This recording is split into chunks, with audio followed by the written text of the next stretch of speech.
The Cincinnati Reds and the Pittsburgh Pirates are about to play a series. It's almost like they haven't even played all year long. It's been forever. We're going to get you ready for that series here on a Locked On crossover between Locked On Reds and Locked On Pirates. Thank you so much for checking us out today. As Locked On Reds and Locked On Pirates, we are part of the Locked On Podcast Network. We are your team every day. My name is Jeff Carr. We've got my co-host Steve Offenbaker taking a big old sip there. And joining us, and we're joining him, the host of Locked On Pirates, Ethan Smith. Yeah, I also love the wonderful graphic decision to put the Reds host above me, and I'm sure that was all Steve. I'm sure that was all Steven's idea, Jeff. It's all on the division standings, my friend. If you want to be in the top row, win more games. I'm just saying. Fair. I mean, hey, this is the first time in years I could have JD Hafron below me. That's what I'm saying. That's Schedule true. those crossovers. Division standings, my friend. There is it is scientific. Very much below everyone in that one. That'll be a different thing for the Pirates, or for the Cardinals. But yeah, no, this is going to be a great series because we're back in Pittsburgh, where the Pirates. Remember, the last time these two teams got together, the Pirates won every game, and there has been so many things that have changed since then for both teams. Both teams have moved quite a bit. We are going to dive into the biggest parts of that. We're going to look at players to watch for in this series, including a bat for the Reds that is breaking out as we are watching before our very eyes. And we're going to give you our predictions for the series. Thanks so much for joining us. We are all lifelong fans that, I mean, honestly, if you aren't addicted to the Reds and the Pirates at this point, why are you hosting a daily podcast about them? That's why we're doing it, because we're addicted. And when we look at where the Pirates were the last time that the Reds played them and where the Reds were, it's completely flip-flopped. And the biggest thing for me, the biggest difference for me has been all of the call-ups that the Reds have made. However, the Pirates made plenty of call-ups too, Ethan. Yeah, they just kind of made them later than I wanted them. Obviously, the wonderful two words Super 2 exist. And I said, and I quote, before they had a 9-game stretch against Chicago and Milwaukee that they lost all 9 games in and started this whole decline, that one of Endy Rodriguez or Henry Davis should have been on this team at that exact moment as they were flying to Chicago to play in Wrigley Field. Now that they're here, obviously the record is not what you want it to be. But they just played the best team in the National League and the best team in baseball in the Atlanta Braves and lost 2 of those games in that 4-game series by a combined 3 runs, and arguably could have won 3 of 4 or swept them in that series if David Bednar doesn't blow a save and then the bullpen doesn't do. There were so many different little things that happened in that series. But I jokingly said this on the live show recapping it yesterday, that it literally felt like I was watching a playoff series when they were playing the Atlanta Braves. And I'm watching guys like Alika Williams, Jared Triolo, Ke'Bryan Hayes, Brian Reynolds, Jack Sawinski. I mean, the list goes on and on and on. Endy Rodriguez, Henry Davis, all these young guys that, like the Reds, you're going to be seeing these guys for the next half decade just based off of how long they are under contract for you in that matter, not counting extensions. But yes, these two teams are very different than the last time we saw each other. It's funny that he mentions, Steve, the series that the Pirates just had with the Braves and the way that he talks about that, because that sounds very similar to how the Reds played the Braves. It sounds a lot like the last time the Reds played the Braves. Yeah, for sure. But when it comes to the Pirates as a whole, it kind of feels like they've got a little bit more momentum than the Reds do coming into this series. Are we worried about this series? No. They don't have the momentum. They're 10 games back. The season is over. They're looking for participation trophy at this point. We're not going to put them on the same level. We're in a pennant race, and while we're struggling a little bit with a tired bullpen, we're still in a pennant race, and they're looking towards 2024. So it's a whole different beast. I will say I'm really bummed that we're not going to get to see Elly De La Cruz versus O'Neal Cruz, because when we saw O'Neal Cruz in Cincinnati at the beginning of the year, the series that you and I were at, Jeff, O'Neal Cruz is a physical specimen. That guy can play some baseball. He is fun to watch. And as much as I like to give Ethan a bunch of crap about everything, I'm bummed that we're not going to get to see that, because that would have been fun baseball. That would have been the kind of baseball that wins over fans, that brings new people to the sport. It's that kind of matchup. And I'm bummed that we're not going to get it.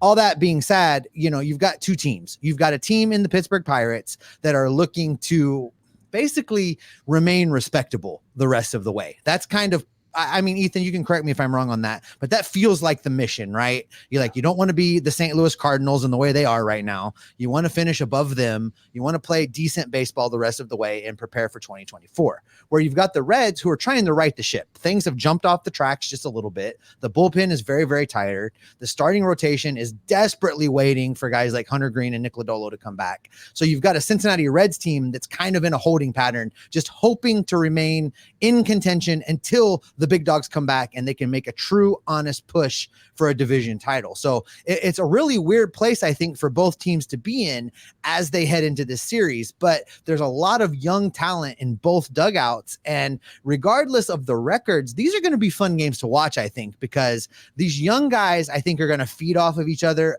both in the Reds dugout and in the Pirates dugout. And I think it's going to lead to some interesting baseball over the next couple of days. Yeah, I think when both managers get the lineup cards from each other, there's probably going to be a moment where Derek Shelton and David Bell both look at their lineup cards and go, I don't remember that guy last time we saw him. So many different players that are going to be in this series than that. And it starts with Andrew Abbott, who is the starter on Friday night against the Pirates. He didn't make any starts against the Pirates the first time they saw him, and he has had quite the season, a just absolute meteoric rise, and these last couple of starts haven't been so great. So we're kind of wondering where he's at in his rookie year. Is he getting to the point where, most rookie pitchers tend to start slowing down? Is he hitting a wall? Or is this going to be a bounce back start for him? And then you've got guys like Elly De La Cruz, who, he just had a 2-hit day in his last game, but he's starting to look like he's got some holes in his swing or a little bit of plate disciplinary things whenever it comes to pitches coming plateward. How's that going to play up in this? Will David Bell shake up the lineup? And then, of course, the impending return of Captain America himself, Jonathan India. Hasn't been reported just yet, but I think he will be back at some point this weekend. So how does the lineup shift with that? Does David Bell choose to make any big changes, or does it all stay the same? It's going to be very interesting to watch this series, because yes, from a standings perspective, this is the kind of series that the Reds need to win, but it is also the kind of series that the Reds have struggled in for a while, Ethan. Yeah, 100%. And I mean, you look at the record just this year, and it's 5-2. The Reds, of course, beat the Pirates on opening day 2 out of 3 games, which there's something I wanted to bring up, but I'm not going to bring it up right now. We'll bring it up after that. He'll wear the shirt later on this year. Yeah. We'll actually, it'd be great if we do it if the Reds make the playoffs and do it for the wild card. But more or less on this about this series is, even historically, just going the last 10 years, these teams, no matter what the standings were, how the teams were, if they were rebuilding, because they've always been on similar trajectories since 2013. They played each other in the playoffs in 2013, and then everything kind of went away for the Reds. The Pirates had the 2 years. Then the Reds came back for a little bit. The Pirates never came back, and then the Reds came back down. They've been on similar trajectories for the most part. So to see them kind of on 2 different planes is a little weird, but I don't think it's going to change much of anything in terms of the intensity you're going to see in this series, just because, again, as we keep mentioning, every single player you see in this series arguably is a young person that's still trying to prove themselves as to how they can be a part of each team's core for the next 5 years. None of these spots are just full. Like, these spots are not like just set in stone. Like, there's guys, even for the Reds, that still have not even made their debuts yet, like Noel V. Marte. What happens when he gets here and you're not playing well as a Cincinnati Red? You have these things to think about, especially for the Pirates, too, with Oneil Cruz's return on the horizon. No, that's absolutely true. And real quick too, what we were referencing just a moment ago is that the Pirates did win on opening day, and because of that, Steve has to wear a Pirates shirt on a podcast coming up here soon. We're just waiting to see exactly when we're going to pay that off. We're just waiting for it to show up in the mail, brother. We're just waiting for it to show up in the mail. It's a microcosm though of what is this rivalry. Thankfully, it's not as divisive as it was a few years ago, where people were throwing at each other and charging each other's dugouts, and managers were getting in. Yeah, we'll see. We'll see what happens here. But we're back. Reds, Pirates, it's back, and there's a couple of guys to watch out for, including one Cincinnati Red whose bat is just. It's heating up right now, as they would say on NBA Jam. We'll talk about that coming up in just a moment. Before we get to that, though, I want to tell you about Sleeper. Sleeper is a daily fantasy option now that you've got to check out. Sleeper has the ability to give you a 100 times payout for just 2 or more fantasy baseball picks. If you want to make more money on your picks, and who doesn't want to do that, got to check out Sleeper. When it comes to up to 8 pick contests, you just pick your favorite player, like, I don't know, Joey Votto or Elly De La Cruz, or I guess you could pick a pirate like Jack Sawinski or something like that. And then pick your favorite stats like homers and strikeouts and hits and more. And then if you think that they're going to do really well, you click more. If you think they aren't, then click less. It's that easy. Get your picks right, and you could win big. Like I said, if you think Joey Votto is going to bang, then smash more on the homers. If you think that there's going to be a homer or two from Jack Sawinski, then smash more on the homers. And there's all kinds of great things that are going to happen in this series. I think this would be a really good one to take some daily fantasy picks on. So definitely check out Sleeper today. Plus, entries can be made in 30 seconds or less. It's that easy. And when it comes to getting your money, they have safe and fast withdrawals. So use the promo code LOCKEDON, and you'll get up to $100 match on your first deposit. Terms and conditions apply. See Sleeper's terms of use for details. It's currently operational in over 30 states. Check out Sleeper today. And always remember that if you can't be down at the ballpark to catch the Reds and the Pirates, then you can catch every pitch of the Reds and Pirates hometown broadcast with SiriusXM. Just download the SXM app and simply search Reds or Pirates. Thanks as always for making Locked On Reds and Locked On Pirates your first listen every day. Gonna be some passionate series recaps coming up on Monday as we look back on hopefully a Reds series win, but sweep. I don't know. I mean, Ethan might want it to go a different way. I don't know what way that is. But we'll talk about that coming up later on when we look at series predictions. But right now, let's look at some players to watch, because I think there are a couple of key guys that, especially since the Reds and Pirates haven't seen each other for a long time, are not known right now to the other fan bases. And the first one for me, from the Reds side, is Christian Encarnacion-Strand.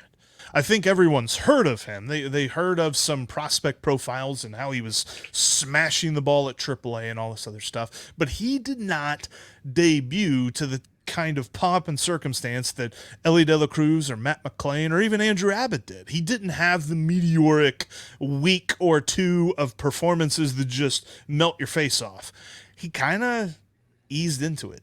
He kind of did what most players do and just, got used to Major League life, eventually figured out how to see some pitches, kind of slowed things down at the plate.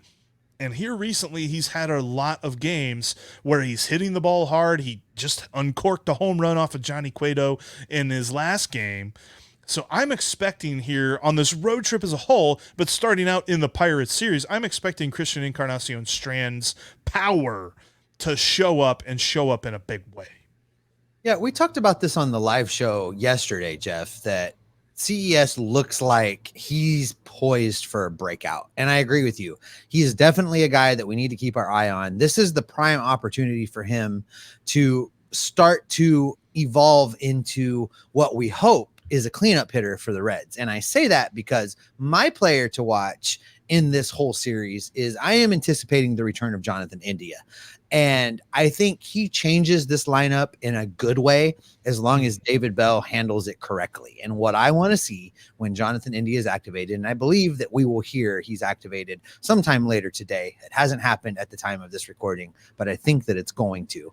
What I want to see happen is I want Jonathan India leading off. I want the first 4 guys in the lineup against the Pirates tonight to go India, Friedel, McLain, CES. That's a great top 4. That's the top 4 that's going to score some runs. And for me, Jonathan India is really the catalyst in that whole thing. I hope that he comes back healthy. I hope that he comes back ready to play. I hope that he comes back able to play at least league average defense. And I hope he comes back tagging the baseball. I hope that there's not a lot of rust from his timeout, because if he can get on base in front of those other guys, the Reds can score some runs in a hurry. Yeah, I mean, I've seen what Jonathan India can do firsthand against the Pirates, especially. I think a lot of Pirates fans have.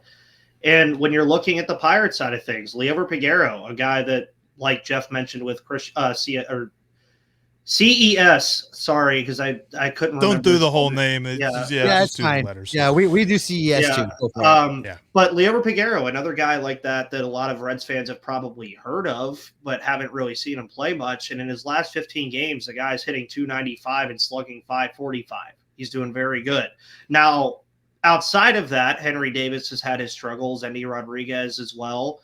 But then you look at the 2 guys that Reds fans definitely know in Ke'Bryan Hayes and Bryan Reynolds. Reynolds is on a 14-game on-base streak right now and has reached safely in 15 of his last 19 games. And Ke'Bryan Hayes just torched the Braves in every conceivable way possible in 3 of the 4 games that he played in that series, where he had 16 total bases, 2 home runs, like 9 RBIs. And that was nice for him, too, coming off of injury. So for you guys hoping that Jonathan India comes back and doesn't have any of that rust, well, Hayes was on the IL for most of July and came back, kind of sputtered out of the gate just a little bit. But this Brave series was a big precursor to what I think he could do for the rest of the year. And then on the pitching side, Johan Oviedo, who goes tonight against Andrew Abbott, has actually caught up to Mitch Keller in the amount of quality starts by a starting pitcher for the Pirates this year with 12. He has like a 2.60 ERA in his last 6 or 7 starts. He's been very good. And if it wasn't for all the injuries they had at the beginning of the year, Johan Oviedo is probably not even a starter this year and has cemented himself in this rotation. So I think Abbott versus Oviedo could very well be the best pitching matchup we see all weekend, and may end up being the difference in who wins the series and gets the tone starter on Friday night. I am just so happy to hear that Bryan Reynolds is heated up in time to play the Reds. He's not at all had any success against the Reds. So, well, let's see. No, I'm just kidding. Any struggles, I think, is the word that I was actually going to say, Steve. I have a question for Ethan, because right now, when you get past the Red starters, whichever one it is, even if we're talking about Andrew Abbott, my faith in the bullpen right now is a little bit shaken. We've seen a Cincinnati bullpen right now that is a little vulnerable. They're a little tired. They've allowed a lot more runs recently than they have in the past. We've asked a lot of them this season. If I were to ask you, Ethan, for an honest assessment of the Pittsburgh bullpen, if the Reds can get at the starter a little bit and get into your bullpen, what can we expect? Can we expect a lights out bullpen from the Pirates? Can we expect the opportunity to score some runs? If you were giving me an analysis of the Pittsburgh Pirates bullpen, what would you tell me? Well, David Bednar over the last couple of games has had issues, but that was also because he appeared in like 4 of the last 5 games. So him blowing a save against the Atlanta Braves is, to me, not cause for concern. It's just something that happens when you pitch that much. We actually recently picked up Thomas Hatch off of waivers. Yeah, household name Thomas Hatch off of waivers from the Toronto Blue Jays, and he actually pitched 4 scoreless innings against that same Braves team on Thursday. So I don't know how much you see of him in this series, but he is more of the long relief type. Carmen Mlodzinski, another name that was not here in this for the first 2 series that these teams played, has looked pretty good as well. He struggled a lot when he first got up here, but kind of figured it out. So it kind of just depends on how early you're getting to the bullpen, I'd say, because if you let them get to that model of that they've loved all year of Colin Holderman Dauri Moreta, I believe, is on the IL right now. But if you let them get to Colin Holderman, Bednar, and Majinski right now, later in the game, like say like 7th, 8th inning, then you're in more trouble. But if you do get the starter out within like the 4th or 5th inning, I think that's where more of your damage against the bullpen will be done, because the lower end of the bullpen is not nearly as good as the top end of it is. Like Yuri De Los Santos is fine. He has his issue. Like there's issues, obviously, with most bullpens. But for the Pirates, Holderman, Bednar, and Moreta, but especially Majinski in Moreta's absence, have been pretty good for the most part outside of the blown saves we've seen recently. But I think that's just more of the fact that his arm was probably going to fall off if he would have pitched another game in that Brave series. And likewise with the Reds, I don't know. There's really, Jeff, maybe there's somebody you have full faith in right now, but I'm reeling after this last series with the Marlins. I'm not sure. Even Alexis Diaz has showed some, cracks in the armor. I'm not sure that there's anybody right now coming out of the Reds bullpen that I feel just 100% certain is going to come out and get the job done. You know who's impressed me right now? And I don't know that I would say I've got full faith in him, but I definitely have a lot more trust in him than I have in, months past in the season, is Fernando Cruz. Fernando Cruz has turned into a huge swing and miss guy. He's got this splitter that falls off the table, and hitters just don't seem to be able to pick up the spin on it very well, and he does a good job of tunneling that with his fastball. A big part of that will be, how is the splitter going? Because you can tell almost the first time he throws that splitter, if it's bouncing in the dirt, it's probably going to be a bad outing for him. But if he is able to just kind of hit that right below the zone area, then it's probably going to be a very quick inning and a very nice inning for Cruz. But yeah, no, I agree with you. I think that the guys that I was saying just a few weeks ago, like we were saying, guys like Buck Farmer and Lucas Sims were high up on our trust list. Not to say anything. I mean, Alexis Diaz, it was like an unquestioned trust that whenever he was coming into the game, we were shutting the door. But yeah, now it's a little bit of maybe, a little bit of clutching your pearls there. For sure. And I know he got roughed up last time out, but Sam Moll, I think, has showed us that he's a pretty reliable lefty out of the bullpen. But outside of that, last outing notwithstanding. Yeah. I mean, his last outing wasn't great, but everything up till then was fairly good.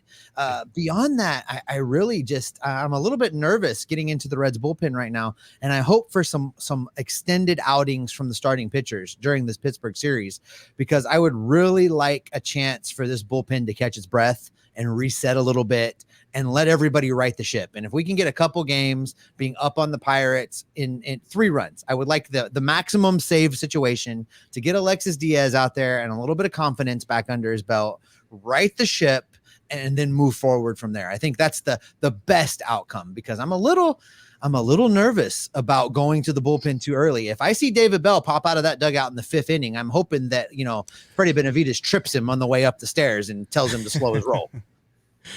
Yeah, I think bullpens are going to be interesting for the total runs over at FanDuel Sportsbook. So we'll keep an eye on that. But with that being said, we're going to give you our predictions for how this series will end coming up in just a moment.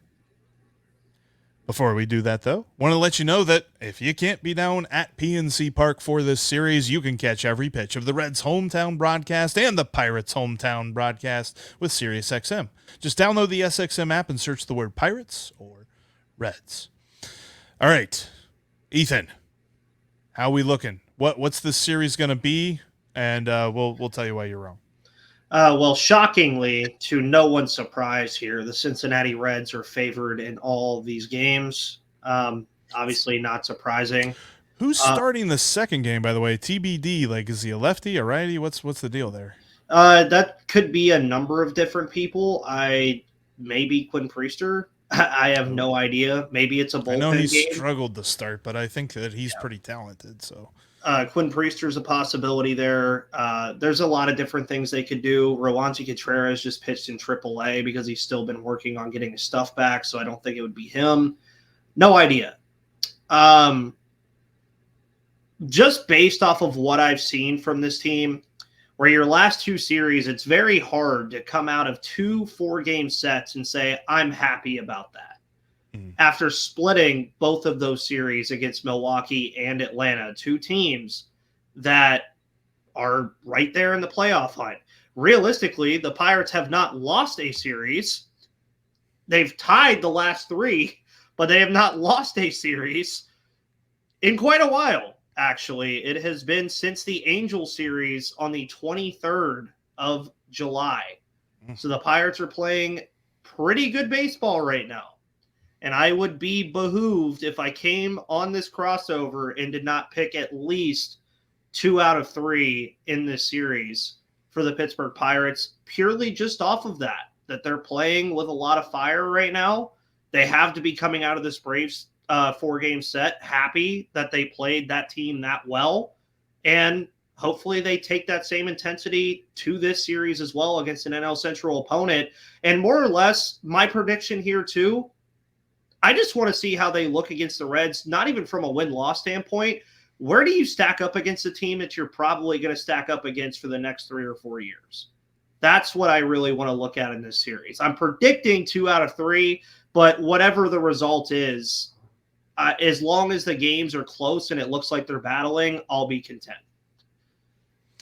Yeah, I think the key for the future of the NL Central is going to be how Milwaukee handles the contract situations of their 3 top-tier pitchers, because you're right, this could be a situation where the Reds and Pirates are fighting it out for a few years. The Cubs might be mixed in there as well, but the Brewers and the Cardinals might be the teams that are playing spoiler along the way. But Steve, why is Ethan wrong?